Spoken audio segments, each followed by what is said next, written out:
Eu me lembro que era o ano de 1985 e naquele ano eu tinha entre 6 ou 7 anos de idade. E a gente morava num sítio, na cidade de União, no Piauí. E naqueles tempos o meu pai gostava de plantar milho nas terras onde a gente morava. E a gente não tinha luz elétrica ali. E eu gostava muito de assistir televisão. Um amigo nosso, um amigo lá da família, tinha televisão, tinha rede elétrica na casa dele e não ficava muito distante de onde a gente morava. E ele sempre convidava, tanto eu quanto os meus irmãos mais velhos, para a gente ir até a casa dele, para a gente poder assistir os filmes que passavam durante as noites. E a gente ficava contando nos dedos os dias da semana passando e a gente via os trailers dos filmes e ficávamos todos ansiosos para que passasse logo aqueles dias para a gente poder ir até a casa do nosso amigo e acompanhar com eles os filmes que seriam apresentados nos programas da televisão. Numa noite nós estivemos na casa dele para assistir o filme A Colheita Maldita. O filme que mexeu com a minha cabeça aquela noite, viu? Depois de terminar o filme, já era quase mais ou menos meia-noite, eu saí da casa do meu amigo, eu, meu irmão mais velho e dois amigos também que foram conosco. E pegamos uma estradinha de terra e começamos a voltar para nossa casa. Tinha um lugar perto de onde a gente morava, uma encruzilhada, que um certo dia, infelizmente, um andarilho deitou dormir ali na grama, embaixo de uma árvore, e ele acabou tendo um infarto e acabou falecendo ali. E perto de onde ele estava ficou um saco cheio de roupas. E aquela roupa ficou espalhada ali pelo mato. O meu pai uma vez passou naquele lugar e, sem saber de quem se tratava, de quem eram aquelas roupas, ele pegou algumas peças, levou para casa e fez um espantalho usando aqueles tecidos e colocou no meio do milharal que ele estava cuidando. Ele falava que aquilo iria espantar os pássaros para que evitasse de vir ali e estragasse a plantação dele. Ele deixou o espantalho lá no meio do milharal, os pés de milho foram crescendo, os dias foram passando, e o espantalho lá, firme e forte, espantando, assustando as aves que vinham até aquele lugar. Eu me lembro também que toda vez que a gente passava perto daquela encruzilhada, durante a noite, quando a gente estava voltando lá da casa do nosso amigo, a gente sempre dava um jeitinho de assustar um ao outro. A gente sempre falava que o homem do saco de roupa suja ia correr atrás de nós. Havia aquela gritaria, um saía correndo para um lado, outro corria para o outro, e a gente passava sempre do lado oposto de onde o corpo do homem foi encontrado. Claro, a gente não queria nem passar ali perto, mas não tinha outro caminho. Ou a gente passava por aquela estradinha de terra, ou precisava ir pelo meio do mato, e ficava muito longe, e com as noites escuras também era perigoso passar pelo meio da capoeira. Então a gente seguia mesmo pela estradinha ali, sempre tomando cuidado. Quando chegava a uma certa distância daquela encruzilhada, todos já iam ficando meio calados, olhando assustados para aquela direção, e cada um ia encostando cada vez mais no barranco contrário da encruzilhada para a gente passar bem rápido por ali. Mas como eu disse, a gente sempre brincava gritando que o homem do saco de roupa suja aparecia ali e aquilo causava correria entre nós e assim a gente conseguia chegar mais rápido na nossa casa. Naquela noite também não foi diferente. Nós viemos com todo cuidado, ainda mais com as imagens daquele filme de terror que a gente tinha acabado de assistir, que falava sobre a plantação de milho. A gente vinha conversando pelo caminho, mas quando chegava ali perto da encruzilhada, todo mundo ia ficando em silêncio, todo mundo apreensivo, e assim a gente ia seguindo tranquilamente. Mas nunca aconteceu nada com a gente ali não, nunca vimos nenhum fantasma também, e nada de anormal que eu possa dizer assim para vocês que nós ficamos assustados. O que apareceu pra gente para nos deixar em pânico naquela estrada escura de terra onde a gente morava, naquela cidade, perto do sítio. Só uma vez que nós avistamos de longe um vulto embaixo da árvore onde o corpo do homem foi encontrado. Era um vulto assim, meio embranquiçado, e nós ficamos com medo, claro, nós ficamos parados de longe, olhando. Sentamos num lugar onde a gente não pudesse ser visto e ficamos olhando para aquela direção até esperando que aquele vulto desaparecesse dali para que a gente pudesse passar. E a gente torcia para que passasse uma outra pessoa indo na mesma direção que a gente estava caminhando, para a gente poder acompanhá-los. Mas naquela noite não passou ninguém por ali e nós ficamos parados lá, assustados. De repente aquele vulto começou a se mover e parecia que estava vindo para o nosso lado. Um dos meus irmãos começou a ficar apavorado e queria sair correndo.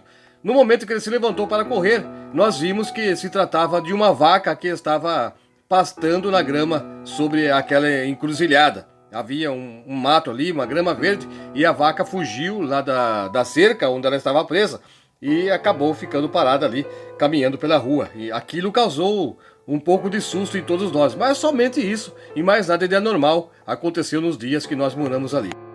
Mas naquela noite ainda estava para acontecer algo muito assustador e aquilo nem se passava pela nossa cabeça. Se pelo menos a gente pudesse imaginar o que estava ainda para acontecer esperando por nós lá perto da porteira do sítio onde a gente morava, talvez a gente nem tivesse saído de casa naquele dia.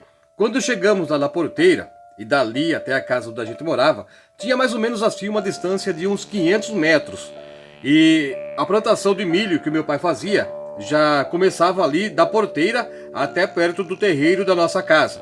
Nós passamos pela porteira e, enquanto estávamos caminhando, um dos meus irmãos olhou para frente e viu um vulto de um homem vindo na nossa direção e parecia que ele estava trazendo um saco nas costas.